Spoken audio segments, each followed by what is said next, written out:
छंद। छंद शास्त्र के आदि प्रणेता पिंगल नाम के ऋषि थे। इन्हीं के नाम पर छंद का दूसरा नाम पिंगल भी है। छंद शास्त्र के आदि प्रणेता पिंगल नाम के ऋषि थे। छंद शास्त्र के आदि प्रणेता पिंगल नाम के ऋषि थे। पिंगल छंद शास्त्र के आदि प्रणेता पिंगल नाम के ऋषि थे। पिंगल नाम के ऋषि थे।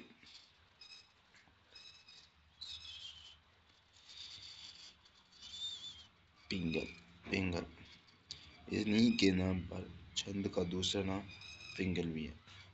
इन्हीं के नाम पर छंद का दूसरा नाम पिंगल भी है। पिंगल नाम के ऋषि थे आदि प्रणेता, तो इन्हीं के नाम पर छंद का नाम दूसरा नाम रख दिया पिंगल।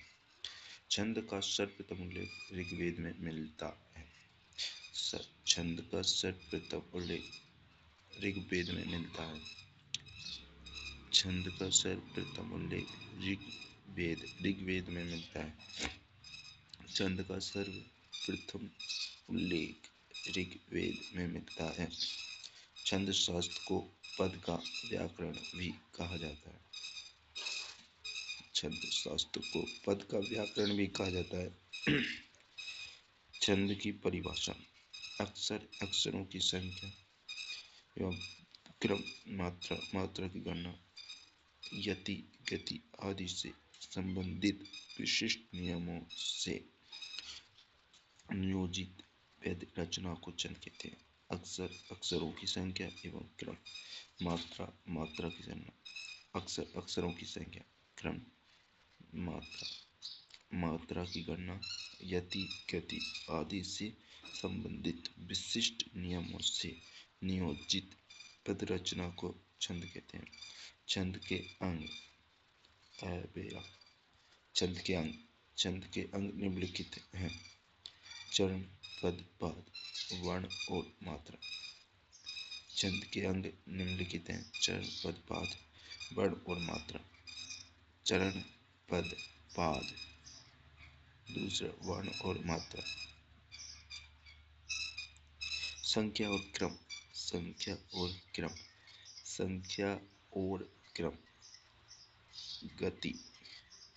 गति, यति।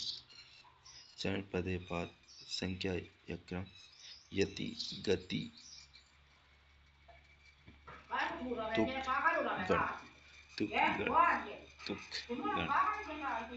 तुक गण,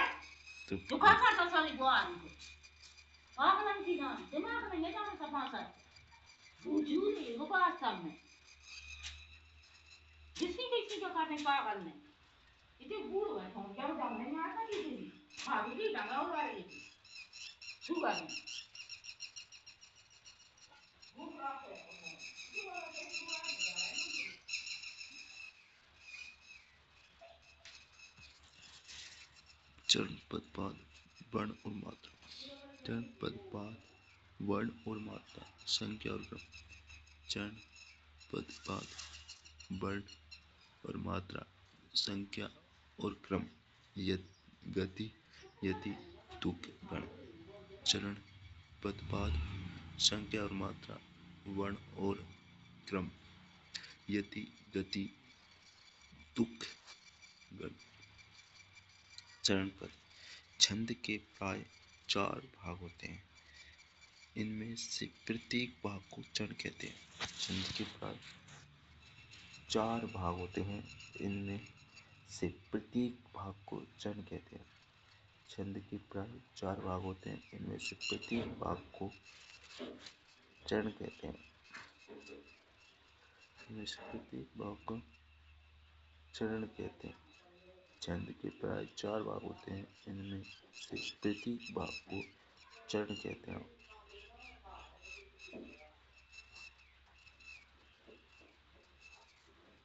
चरण कहते हैं। प्रत्येक भाग होते हैं। इनमें से प्रत्येक भाग को चरण कहते हैं।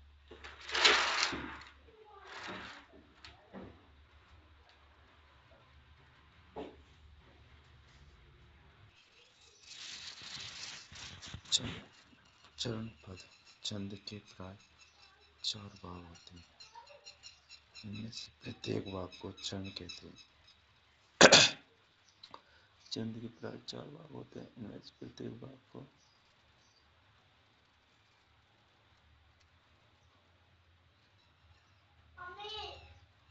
चरण कहते हैं। इनमें से प्रत्येक भाग को चरण कहते हैं। छंद के प्राय 4 भाग होते हैं। इनमें से प्रत्येक भाग को चरण कहते हैं। कुछ छंदों में चरण तो 4 होते हैं, लेकिन वे लिखे 2 ही पंक्तियों में जाते हैं, जैसे दोहा, सोरठा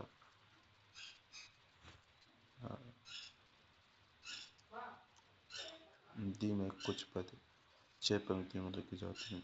ऐसे छंद 2 ही छंदों के योग से बनते हैं, जैसे कुंडलीय, चप्पे आदि। चरण 2 प्रकार के होते हैं: समचरण, विषम चरण। समचरण, विषम चरण। समचरण, विषम चरण, समचरण, विषम चरण, समचरण, विषम चरण।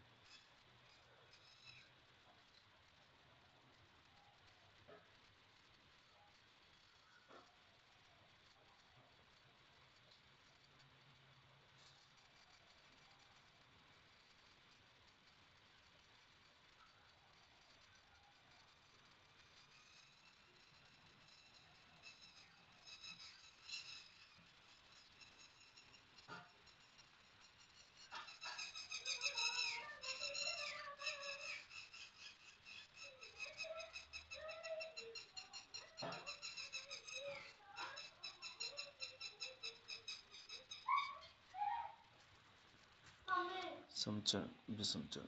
विषम चरण छंद के प्रथम व तृतीय चरण को विषम चरण कहते हैं। समचरण छंद के द्वितीय व चतुर्थ चरण को समचरण कहते हैं।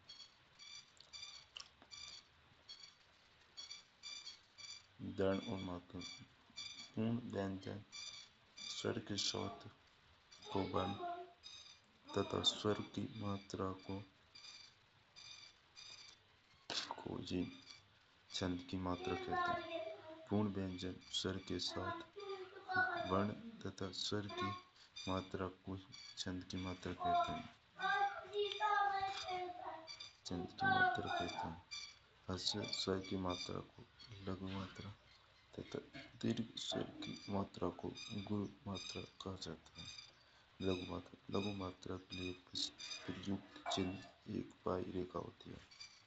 ए, ई, उ, री, के, की, कु, कि, रे। छंद बिंदु। गुरु मात्रा। गुरु मात्रा के लिए प्रयुक्त चिन्ह एक वर्तुल रेखा होती है। आ, ई, उ, ए, ऐ, ओ, औ। अंक तुकनिया का, की, कु, के, को, कौ, खं, खे। संख्या और क्रम। वर्णों और मात्राओं की गणना को संख्या कहते हैं। लघु मात्रा की संख्या 1 तथा दीर्घ मात्रा की संख्या 2 होती है। लघु गुरु के स्थान निर्धारण को क्रम कहते हैं। गति। छंद के पढ़ने के प्रवाह या लय को गति कहते हैं। छंद के पढ़ने के प्रवाह या लय को गति कहते हैं। छंद के पढ़ने के प्रवाह या लय को गति कहते हैं। यदि विराम छंद में नियमित वर्ण या मात्रा पर सांस लेने के लिए रुकना पड़ता है, इसी रुकने के स्थान को यति या विराम कहते हैं। तुक। छंद के चरणांत की अक्षर मैत्री को तुक कहते हैं। गण। गण का अर्थ है समूह। यह समूह 3 वर्णों का होता है। गण में 3 वर्ण होते हैं, न अधिक व न कम।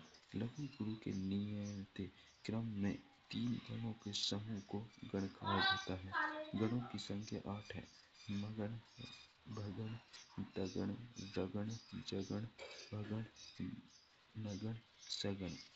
गणों को याद रखने के लिए सूत्र यह माता राज भान सलगा, यह माता राज भान सलगा, यह माता राज भान सलगा, यह माता राज भान सलगा, यह माता राज भान सलगा, यह माता राज भान सलगा। गण का नाम यगन भगन तगन रगन जगन बगन नगन सगन।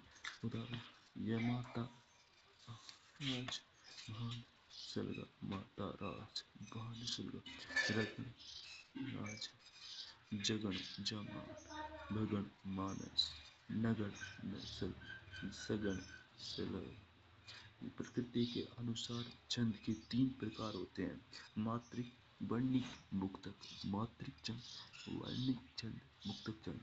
मात्रिक, वर्णिक, मुक्तक। मात्रिक, वर्णिक, मुक्तक। प्रकृति के अनुसार छंद के 3 प्रकार होते हैं: मात्रिक छंद, वर्णिक छंद, मुक्तक छंद। मात्रिक छंद, जिस छंद में मात्राओं की गणना की जाती है उसे मात्रिक छंद कहते हैं। जिस छंद में मात्राओं की गणना की जाती है उसे मात्रिक छंद कहते हैं। जिस छंद में मात्राओं की गणना की जाती है उसे मात्रिक छंद कहते हैं। वर्णिक छंद, जिस छंद में वर्णों की गणना की जाती है उसे वर्णिक छंद कहते हैं। मुक्तक छंद, जिस छंद में कोई नियम ना लगा हो उसे मुक्तक छंद कहते हैं। मात्रिक छंद, मात्रिक छंद 3 प्रकार के होते हैं: सममात्रिक छंद, जिस छंद की सभी मात्राएं समान होती हैं उसे सममात्रिक छंद कहते हैं। विषम मात्रिक छंद, जिस छंद की सभी मात्राएं समान नहीं होती उसे विषम मात्रिक छंद कहते हैं। विषम मात्रिक छंद कहते हैं। अर्धसममात्रिक छंद, जिस छंद की आधी मात्राएं समान होती हैं उसे अर्धसममात्रिक छंद कहते हैं। दोहा, जिस छंद के प्रथम और तृतीय चरण में 13-13 मात्राएं तथा द्वितीय और चतुर्थ चरण में 11-11 मात्राएं होती हैं उसे दोहा छंद कहते हैं। ये एक अर्धसममात्रिक छंद है। रही न पानी राखिए, बिन पानी सब सून। पानी गए न उबरे, मोती मानुष चून। श्री गुरु चरण सरोज रज, निज मन मुकुट सुधारी। बरनउँ रघुबर विमल जस, जो दायक फल चारि। चौपाई। दोहा। अर्धसममात्रिक छंद। मात्रिक छंद 3 प्रकार के होते हैं: सममात्रिक, विषममात्रिक, अर्धसममात्रिक। सममात्रिक, विषममात्रिक, अर्धसममात्रिक।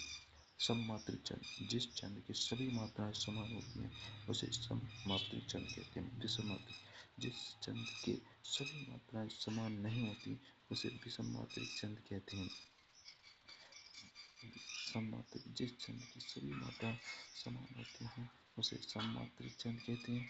विषममात्रिक, जिस छंद की सभी मात्राएं समान नहीं होती उसे विषममात्रिक छंद कहते हैं। अर्धसममात्रिक, जिस छंद की आधी मात्राएं समान होती हैं उसे अर्धसममात्रिक छंद कहते हैं। जिस छंद की आधी मात्राएं समान होती हैं उसे अर्धसममात्रिक छंद कहते हैं। जिस छंद की आधी मात्राएं समान होती हैं उसे अर्धसममात्रिक छंद कहते हैं। जिस छंद की आधी मात्राएं समान होती हैं जिस छंद की आधी मात्राएं समान होती हैं उसे अर्धसममात्रिक छंद कहते हैं। जिस छंद की आधी मात्राएं समान होती हैं जिस छंद की आधी मात्राएं समान होती हैं उसे अर्धसममात्रिक कहते हैं। सममात्रिक, विषममात्रिक।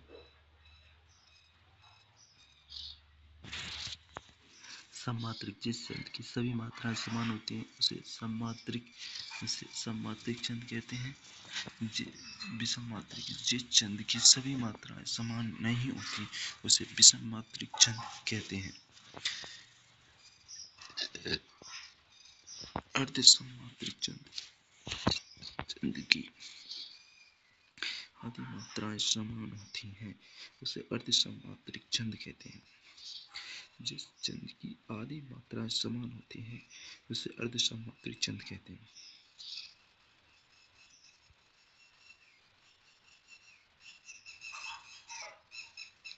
सममात्रिक, विषममात्रिक, अर्धसममात्रिक। दोहा, जिस छंद के प्रथम और तृतीय चरण में 13-13 मात्राएं प्रथम व तृतीय चरण में 13-13 मात्राएं तथा द्वितीय और चतुर्थ चरण में 11-11 मात्राएं होती हैं, उसे द्वितीय छंद कहते हैं। ये एक अर्धसमांतरिक छंद है। रही मन पानी राख लिए, बिन पानी सब सून, पानी गए न उबरे, मोती मानुष चून। श्री गुरु चरण सरोज रज, निज मन मुकुट सुधारी, बरनउँ रघुबर बिमल जस, जो दायक फलचारी। चौपाई दोहा चौपाई। जिस छंद के प्रत्येक चरण में 16-16 मात्राएं होती हैं, उसे चौपाई छंद कहते हैं।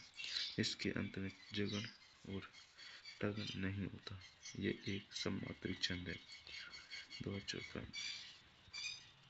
सुखी मीन जे नीर आबादा, निजी हरि शरण न एकहु वादा।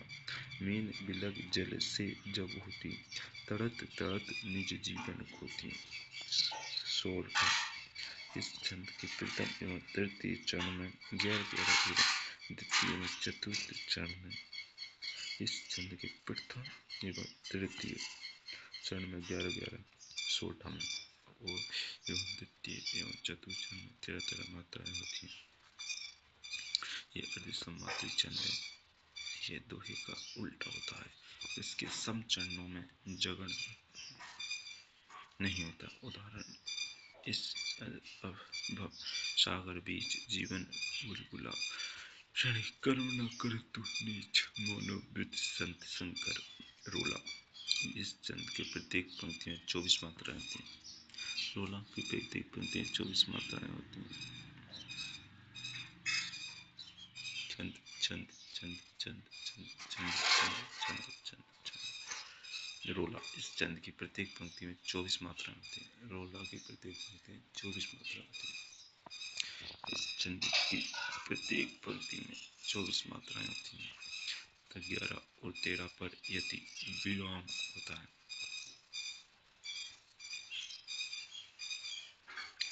ये भी दोहे का उल्टा होता है। इसके पदों की मात्राएं इस प्रकार होती हैं। विषम पद 4+4+3, 3+3+2+3 आदि। सम पद में 3+2+4+4 या 3+2+3+2।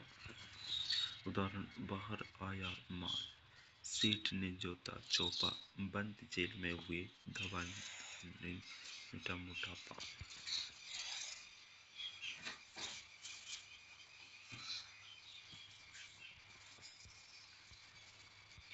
कुंडलिया कुंडलिया कुंडलिया कुंडलिया कुंडलिया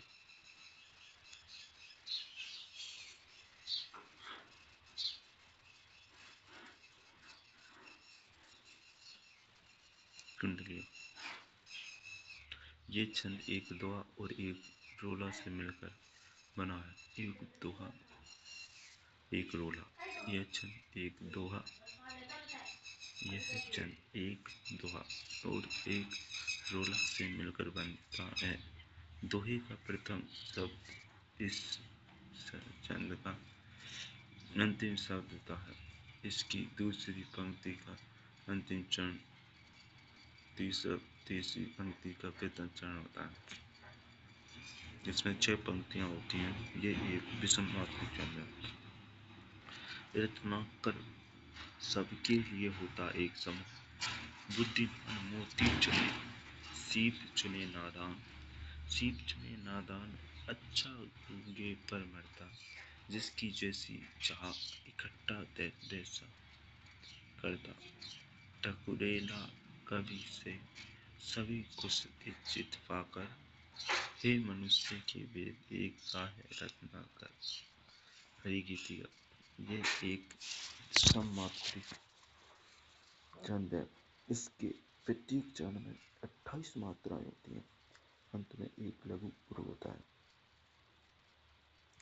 हरि गीतिका। ये एक सममात्रिक छंद है। इसके प्रत्येक चरण में 28 मात्राएं होती हैं। अंत में एक लघु पूर्व होता है। संसार की संस्थली में धीरता धारण करो, चलते हुए निज इष्ट पथ में, संकेतों से मत डरो, जीते हुए भी मृतक सम रह कर न केवल दिन भरो, बलवीर बनकर आप अपनी वेग सिद्धि में बाधाएं विघ्न बाधाएं हरो। गीति का ये एक समांतरिक छंद है। इसके प्रत्येक चरण में 28 मात्राएं होती हैं, 14 एवं 32 पर यदि ये होती है ऐसे लघु गुरु आवश्यक है।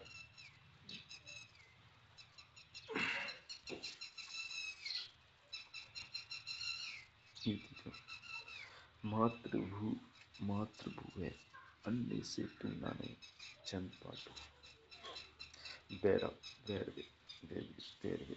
यह एक अर्ध समांतरिक छंद है। वे एक अर्ध समांतरिक छंद है। भैरवे एक अर्ध समांतरिक छंद है। भैरवे एक अर्ध समांतरिक छंद है।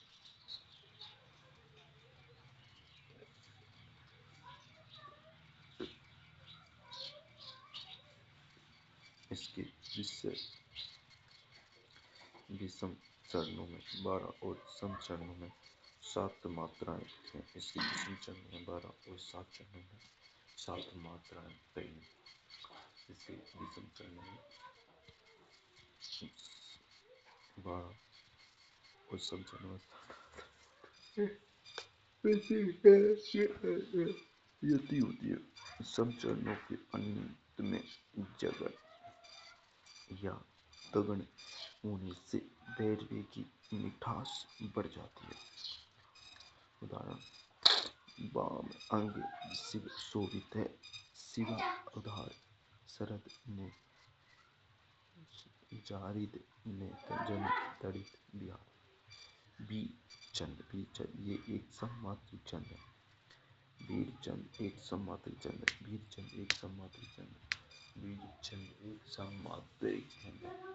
वीरचंद वीरचंद वीरचंद वीरचंद वीरचंद वीरचंद एक सममात्रिक छंद है। ये एक सममात्रिक छंद है। इसके प्रत्येक चरण में 16 और 15 मात्राएं होती हैं। ये एक सममात्रिक छंद है। ये एक सममात्रिक छंद है। ये एक सममात्रिक छंद है। एक सममात्रिक छंद है। इसके प्रत्येक चरण में 16 और 15 मात्राएं होती हैं। इसके प्रत्येक चरण में 16 या 15 मात्राएं होती हैं। इसके प्रत्येक चरण में 16 या 15 मात्राएं होती हैं। इसके प्रत्येक चरण में 15 मात्राएं होती है। इसके प्रत्येक चरण में 16 या 15 मात्राएं होती है। इसके प्रत्येक चरण में 16 या 15 मात्राएं होती है। इसके प्रत्येक चरण में 16 या 15 मात्राएं होती है। इसके प्रत्येक चरण में 16 या 15 मात्राएं होती हैं। इसके प्रत्येक चरण में 16 या 15 मात्राएं होती हैं। इसके प्रत्येक चरण 16 या 15 मात्राएं होती हैं।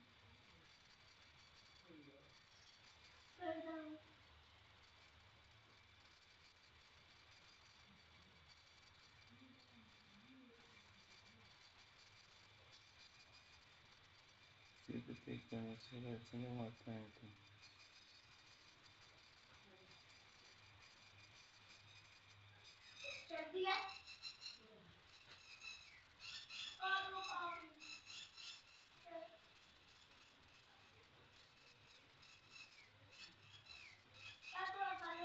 ये एक सममात्रिक छंद है। इसके प्रत्येक चरण में 16 या 15 मात्राएं होती हैं। इसके प्रत्येक चरण में 16 या 15 मात्राएं होती हैं। ये एक सममात्रिक छंद है। इसके प्रत्येक चरण में 16 और 15 मात्राएं होती हैं। अंत में एक लघु गुरु होता है। अंत में एक लघु गुरु होता है। उदाहरण: कर में करवार, घूमती रानी बनी शक्ति साकार, सिंहवाहिनी शत्रु धात्रिणी भी सी करती थी अति श्रृंगार। इसमें प्रत्येक चरण में 16 मात्राएं होती हैं और 16 मात्राओं पर यति होती है। अंत में एक गुरु और एक लघु आता है। इसमें प्रत्येक चरण में 16 मात्राएं होती हैं और 16 मात्राओं पर यति होती है। अंत में एक गुरु और एक लघु आता है। जैसे कि निछावर कर दे हम सर्वस्व हमारा प्यारा भारत। इसमें प्रत्येक चरण में 16 मात्राएं होती हैं और 11 मात्राओं पर यति होती है। अंत में एक गुरु और एक लघु आता है, जैसे निछावर कर दे हम सर्वस्व हमारा प्यारा भारतवर्ष। दिन के बाद इसके प्रत्येक चरण में 24 मात्राएं होती हैं और 12 मात्राओं पर यति होती हैं। हिमांतरी जैसे हिमंद्री तुग संग से फूट शुरू आरती स्वयं प्रभा संग ज्वाला स्वतंत्रता पुकारती रूप माला। इसके प्रत्येक चरण में 24 मात्राएं होती हैं और 14 मात्राओं पर यति होती है। अंत में एक लघु और एक गुरु आता है, जैसे कि उत्तरा के धन उत्तरा के पास इसके प्रत्येक चरण में 27 मात्राएं होती हैं। मात्राओं पर यति होती है, जैसे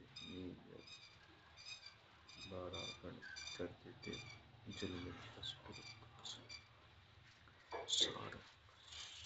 इस छंद के प्रत्येक चरण में 28 मात्राएं होती हैं और 12 मात्राओं पर यति होती है, जैसे कि सबको मैंने कहते पाया तेरी राम का नाम। इस छंद प्रत्येक चरण में 30 मात्राएं होती हैं और 10, 16, 14 मात्राओं पर यति होती हैं, जैसे शोक मोह भरे चंदों में तुझसे कहा मैं जीवन सपना।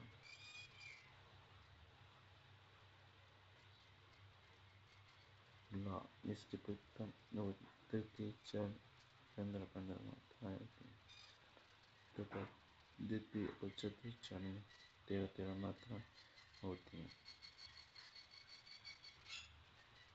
जैसे कि हे शरण दायिनी देवी तू करते सबका ऋण है, हे मातृभूमि संतान हम तू जननी तू प्राण है।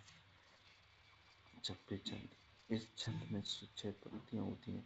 पहली 4 पंक्तियों में लोला छंद और अंत की 2 पंक्तियों में अलाला छंद होता है।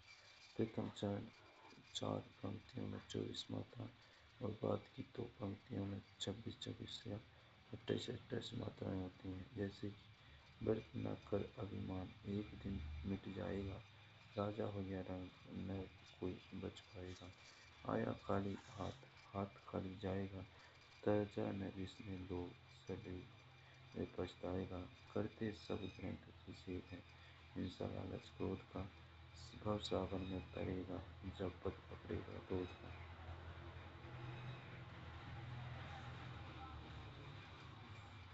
वर्णिक छंद रवैया यज्ञ मालती ये एक सममात्री छंद है।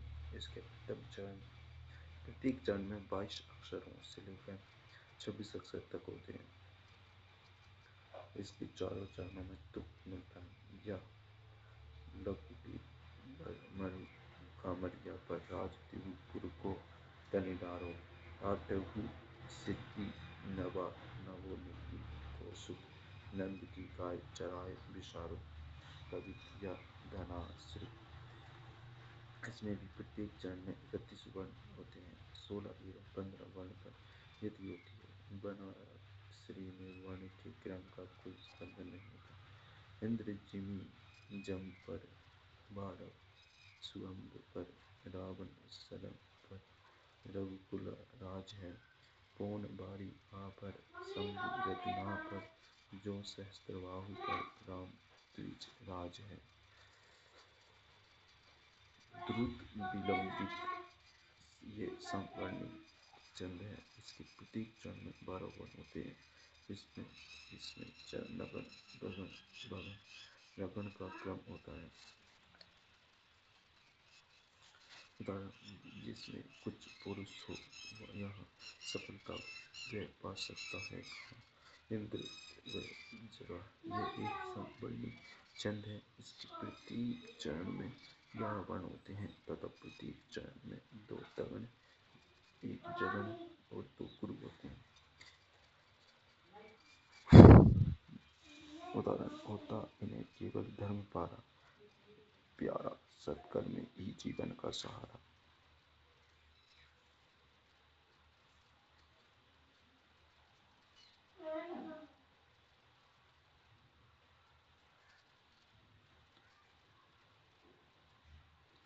उपेंद्र वज्रा।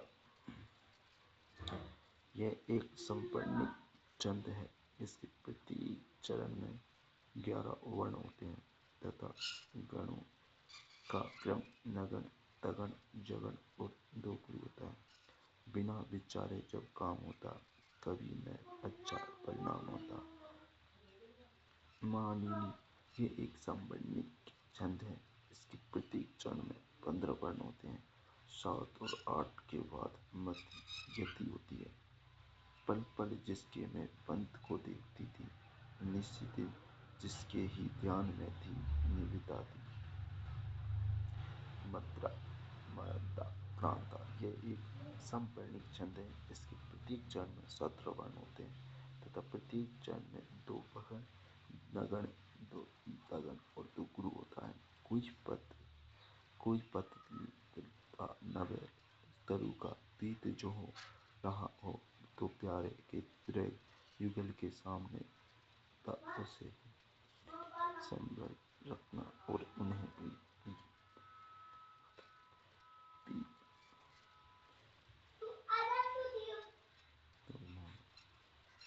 मुक्तक छंद।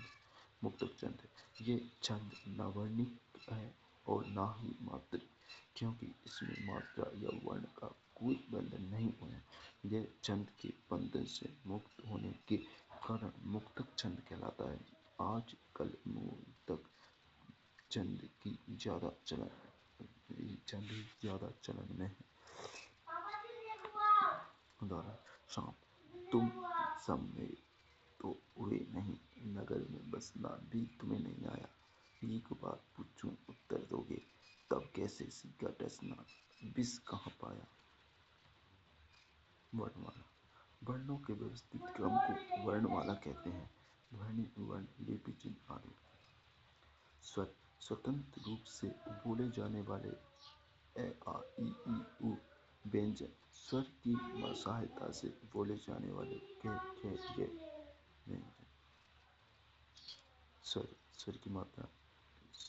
जब स्वर किसी व्यंजन को उच्चारित करता है, तो वह उस व्यंजन के साथ अपने वास्तविक रूप में न आकर जिस रूप में आता है, उसे स्वर की मात्रा कहते हैं। जैसे रवि, स्वर की मात्रा प्रयोग ए, के, खे, गे, आ, का, खा, ई, की, खी, ई, की। स्वर की मात्रा प्रयोग उ, कु, उ, उ, को, गो, री, री, री, के, ये। स्वर की मात्रा प्रयोग उ,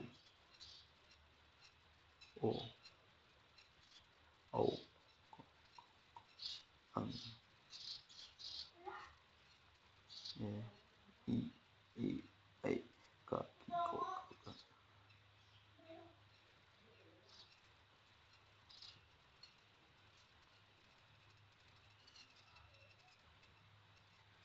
यदि किसी शब्द की शुरुआत स्वर से होती है, तो वह अपने वास्तविक रूप में आता है। आम, इमली, ऊंट, एहसास। आम, इमली, ऊंट, एहसास। यदि किसी शब्द में व्यंजन के बाद लगातार 2 स्वर आए, तो पहला स्वर मात्रिक स्वर में तथा दूसरा स्वर अपने वास्तविक रूप में आता है। जैसे कि शुरुआत मात्रा में स्वरों का तरीका। उच्चारण काल के आधार पर स्वर 3 प्रकार के होते हैं। हर्ष स्वर, दीर्घ स्वर, प्लुत स्वर।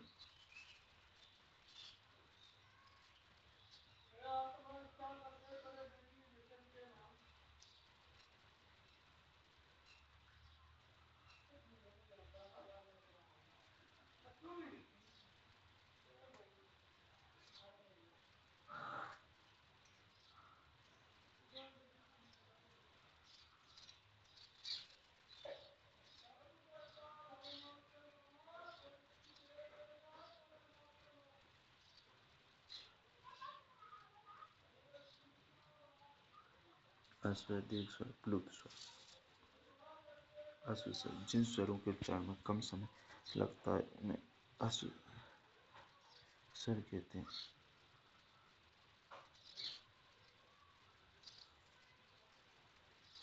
उच्चारण का स्वर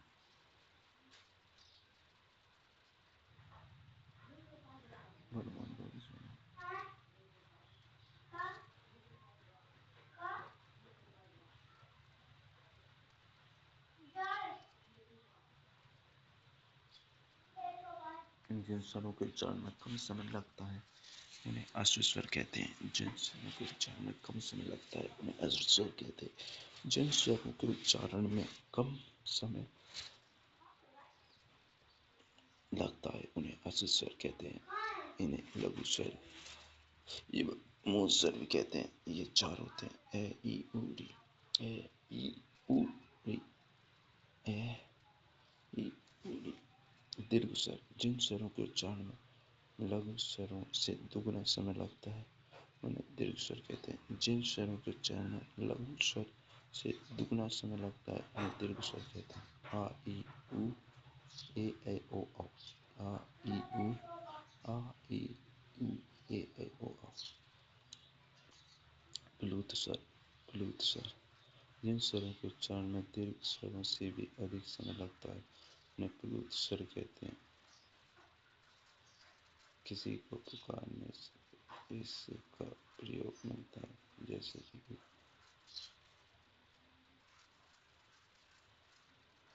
निम्न में से दीर्घ स्वर कौन सा है?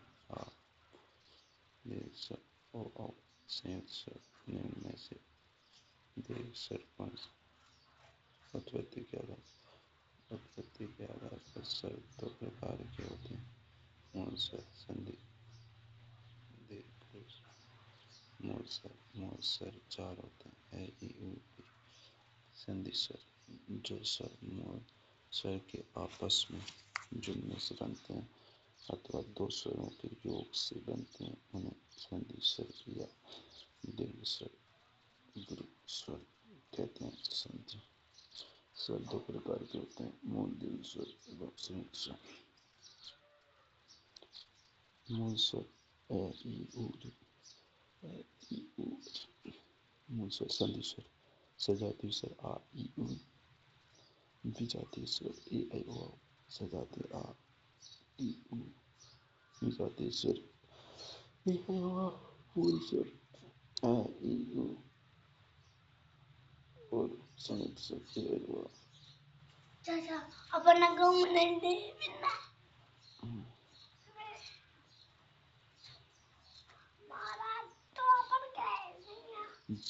जीव के प्रयोग के आधार पर स्वर तीन प्रकार के होते हैं। अग्र मध्य पश्च स्वर। अग्र मध्य पश्च स्वर।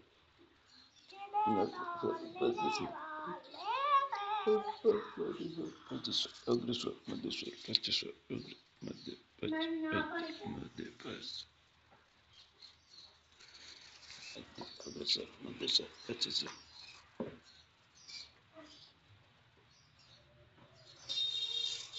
अग्र स्वर मध्य स्वर पश्च स्वर। अग्र स्वर मध्य स्वर पश्च स्वर। अग्र स्वर मध्य स्वर पश्च स्वर। अग्र स्वर मध्य स्वर पश्च स्वर। अग्र स्वर मध्य स्वर पश्च स्वर। अग्र स्वर मध्य स्वर पश्च स्वर।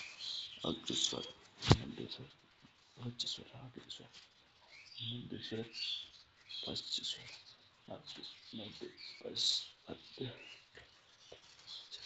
अग्र स्वर जिन स्वरों के उच्चारण में जीव का आगे का भाग काम करता है उन्हें अग्र स्वर कहते हैं। ई ई री ए ऐ, ई ई री ए ऐ, ई ई ई री ए ऐ। मध्य स्वर जिन स्वरों के उच्चारण में जीव का मध्य भाग काम करता है मध्य स्वर कहते हैं, जैसे कि ए ए ए मध्य भाग। ई ई ई ई री ए ऐ में ए ए ए ए। पश्च स्वर जिन स्वरों के उच्चारण में जीव का पिछला भाग काम करता है उन्हें पश्च स्वर कहते हैं। आ ऊ उ ओ आ ऊ ऊ आ ऊ ऊ ओ आ ओ आ ऊ आ उन्हें जिसको पिछला भाग काम करता है उसे पश्च स्वर पश्च पश्च स्वर पश्च स्वर पश्च स्वर कहते हैं। उन्हें पश्च स्वर कहते हैं।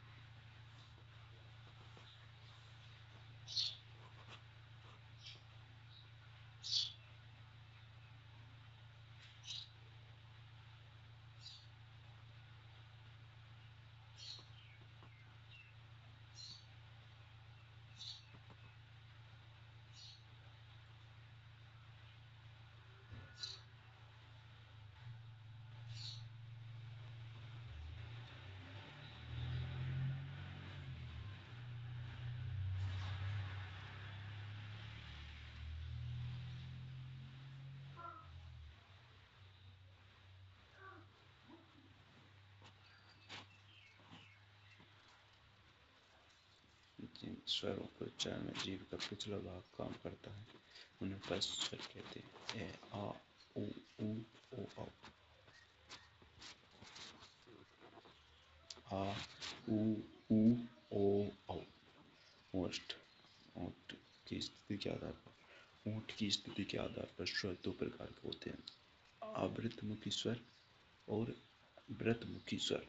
आवृतमुखी व्रतमुखी आवृतमुखी व्रतमुखी आवृतमुखी जिन स्वरों के उच्चारण में ओंठ व्रतमुखी नहीं होते उन्हें आवृतमुखी स्वर। गोलाकार नहीं होते उन्हें आवृतमुखी स्वर कहते हैं। ए आ ई री ए आई। व्रतमुखी स्वर जिन स्वरों के उच्चारण में स्वर ओंठ व्रतमुखी गोलाकार होते हैं उन्हें व्रतमुखी स्वर कहते हैं। जैसे कि ऊ ऊ ओ औ ऊ ओ औ उसे व्रतमुखी स्वर कहते हैं। आवृतमुखी व्रतमुखी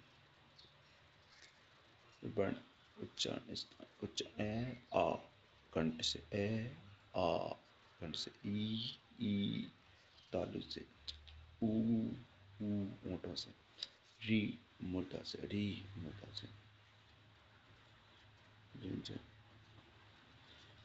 स्वर की सहायता से बोले जाने वाले वर्णों को व्यंजन कहते हैं। स्वर की सहायता से बोले जाने वाले वर्णों को व्यंजन कहते हैं। इनकी संख्या 39 होती है। स्पर्श व्यंजन अंतस्थ स्पर्श व्यंजन अंतस्थ व्यंजन स्पर्श उसमें व्यंजन संयुक्त व्यंजन द्विगुण व्यंजन। हिंदी व्यंजनों की संख्या पर्याय में परंपरागत रूप से व्यंजनों की संख्या परंपरागत रूप से व्यंजनों की संख्या परंपरागत रूप से व्यंजनों की संख्या परंपरागत रूप से व्यंजनों की संख्या परंपरागत रूप से व्यंजनों की संख्या परंपरागत रूप से व्यंजनों की संख्या परंपरागत रूप से व्यंजनों की संख्या। स्पर्श व्यंजन कंठ कै कै खे गे घे डे कै खे गे घे डे कै खे गे घे डे कै खे गे घे डे कै खे गे घे डे। कंठ कंठ कै खे गे घे डे कंठ से तालु से चे चे छे जे जे ने चे छे जे जे ने चे छे जे जे ने। मूर्धा टे टे ठे डे डे ने टे ठे डे डे ने टे ठे डे डे ने टे ठे डे डे ने टे ठे डे डे ने टे ठे डे डे ने टे ठे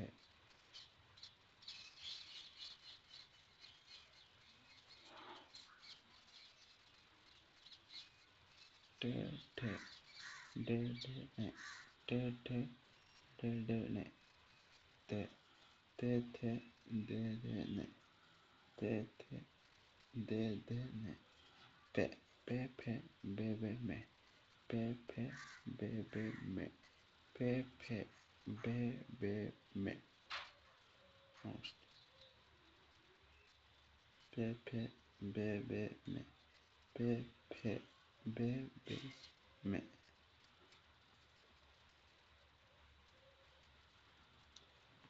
पे फे बे बे में पे फे पे फे बे बे में मुख या मुख का मुख का स्थानांतरण कंठ मूर्धा तालु दंत होंठ कंठ मूर्धा तालु दंत होंठ अंतस्थ ये रह लेवे अंतस्थ ये रह लेवे अंतस्थ ये रह लेवे अंतस्थ ये रह लेवे अंतस्थ ये रह लेवे यंतस्थ ये रह लेवे अंतस्थ ये रह लेवे यंतस्थ ये रह लेवे अंतस्थ में होगा ये रह लेवे उसमें से है अंतस्थ ये रह लेवे ये रह लेवे ये रह लेवे अंतस्थ उसमें से है उसमें हुआ से है संयुक्त में हुआ से दो स्वरों से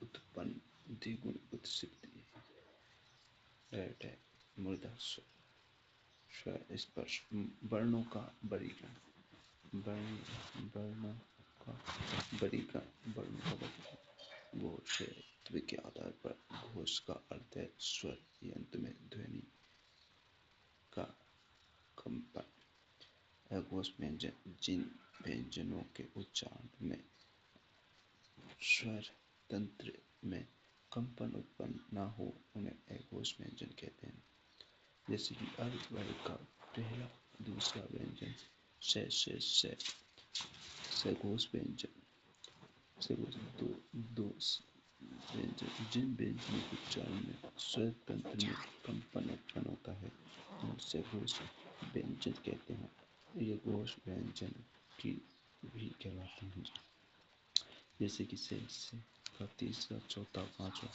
व्यंजन अंतस्थ स्वर सारे सघोष वर्ण होते हैं काकल के आधार पर यहाँ प्राण का हवा या सांस से है अल्प प्राण व्यंजन जिन व्यंजनों के उच्चारण में मुख से कम आवाज निकले उन्हें अल्प प्राण व्यंजन कहते हैं जैसे कि अर्ध वर्ग का पहला तीसरा पांचवा अंतस्थ व्यंजन स्वर अनुस्वार आदि महाप्राण व्यंजन जिन व्यंजनों के उच्चारण में मुख से अधिक आवाज निकले उन्हें महाप्राण कहते हैं हर वर्ग का दूसरा चौथा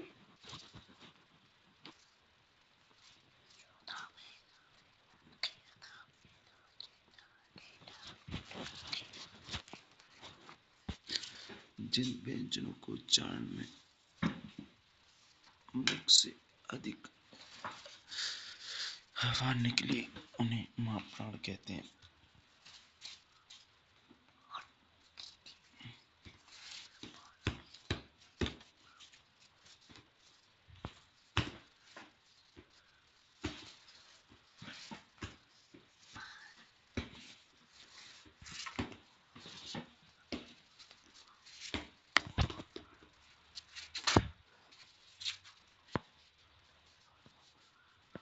ये हर वर्ग का दूसरा चौथा व्यंजन विसर्ग आदि नव निर्मित ध्वनियाँ विदेश से आहत ध्वनियाँ गैगित ध्वनियाँ अरबी फारसी ध्वनियाँ आगत व्यंजन उर्दू भाषा के शब्दों का सही उच्चारण देने के लिए कुछ व्यंजनों कै खे गे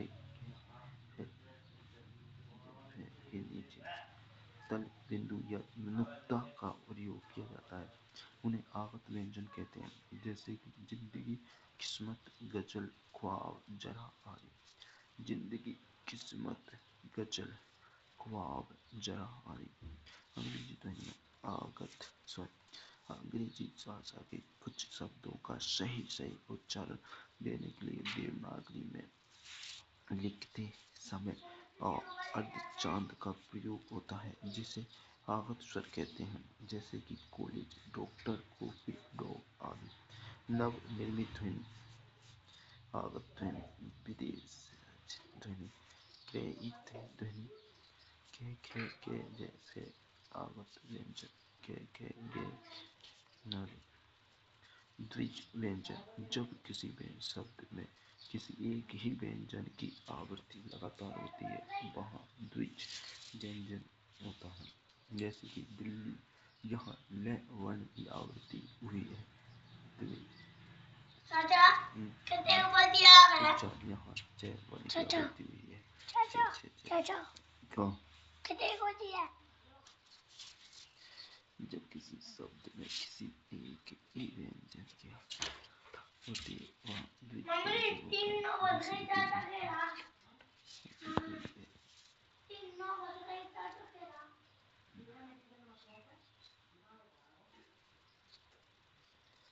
बच्चा यहाँ च वर्ण की आवृत्ति हुई है।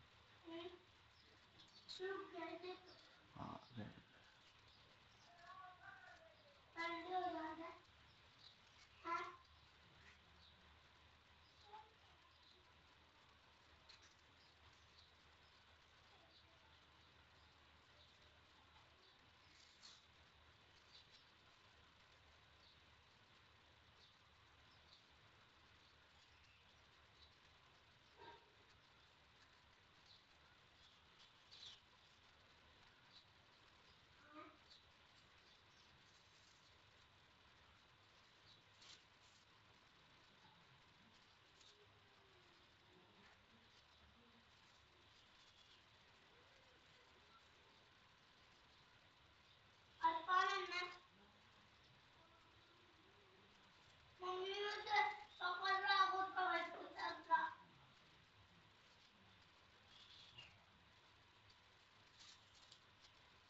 जब किसी शब्द का अंत किसी स्वर से होता है तो उस शब्द को उस स्वर का करांत कहते हैं, जैसे कि अकरांत, अकरांत, इकरांत, इकरांत, उकरांत, उकरांत, अकरांत आदि। दीपक, अकरांत, दीपा, अकरांत, राजू, उकरांत,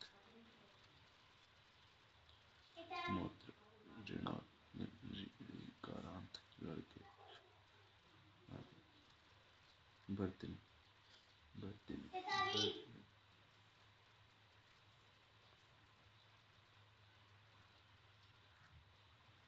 बर्तन, बर्तन। पहला छंद पढ़ा, फिर वर्णमाला। और तीसरी है बर्तन। बर्तन किसी भी शब्द में किसी भाव को बताने के लिए जिन वर्ण या अक्षर जिस क्रम में प्रयोग होते हैं उन्हें उसी क्रम में लिखने को बर्तन कहते हैं। अंग्रेजी भाषा में इसे स्पेलिंग व उर्दू भाषा में पिच्ची कहते हैं।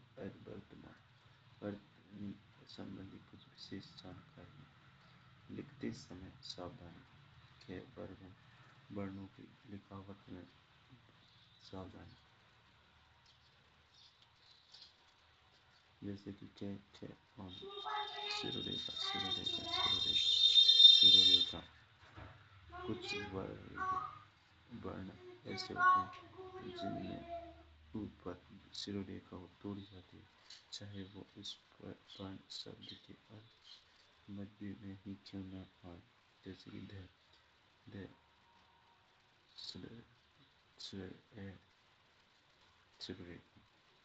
अधर्म, अन्यथा, कक्षा आदि। शाम, कवि, सिरोरेखा, शुरुआत आदि। नोट से सभी वर्ण पर सिरोरेखा लगाई जाती है। मोहन घर जाता है, मोहन घर जाता है। जाता है। संयुक्त वर्ण दो वर्णों से मिलकर बना वर्ण संयुक्त वर्ण या अक्षर कहलाता है। जब हम व्यंजन में वर्तनी वर्तनी वर्तनी वर्तनी वर्तनी वर्तनी वर्तनी दो वर्णों से मिलकर बना वर्ण संयुक्त वर्ण या अक्षर कहलाता है। जब हम व्यंजन को आधा बनाते हैं तो व्यंजन के नीचे हलंत लगाते हैं। यदि शब्द के मध्य में आए हुए कुछ व्यंजन आधे हो तो उन्हें आधा लिख सकते हैं, किंतु कुछ व्यंजन आधे नहीं लिखे जाते, जैसे कि उन्हें दूसरे व्यंजन के साथ युग्म करके लिखा जाता है। सर्वाधिक प्रयोग में आने वाले वर्ण ड, ड, ए, ए, ए,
ये अक्सर या में का संयुक्त इसमें पहला वर्ण द ज्यादा बिना स्वर के और दूसरा वर्ण पूरा स्वर के साथ होता है, जैसे कि विद्या विद्या, उद्यान उद्यान, दृश्य दृश्य, द्वारका द्वारका, दंत दंत, अग्नि अग्नि। संयुक्त वर्ण दो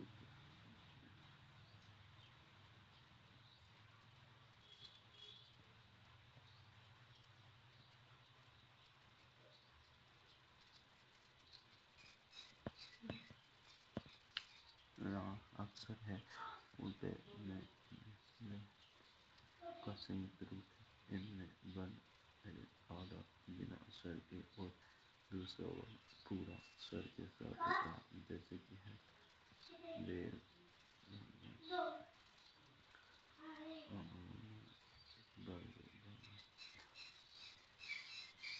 आह्लाद, दूती, नदी। निम्न में से किसमें है पूरा संयुक्त वर्ण रूप रे की मात्रा है रूप यहाँ रे पूरा होता है, किंतु यहाँ जिस वर्ण के नीचे लगता है वह वर्ण आधा होता है, जैसे कि प्रकाश, गृह, ब्रज आदि। पाई वाले व्यंजनों के साथ चे, ते, पे आदि। रे का पदे रूप गोलाकार वर्ण ट के साथ इस प्रकार होता है: truck, drum, driver, press, dress आदि।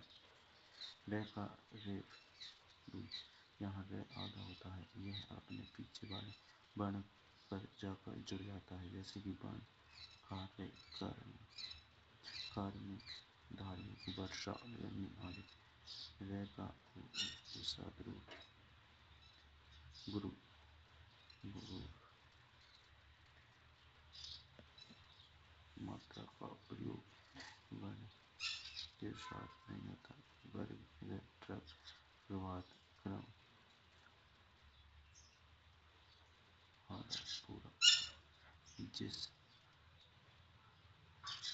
में से इससे एक नहीं। वर्ग, प्रभात, रिकप,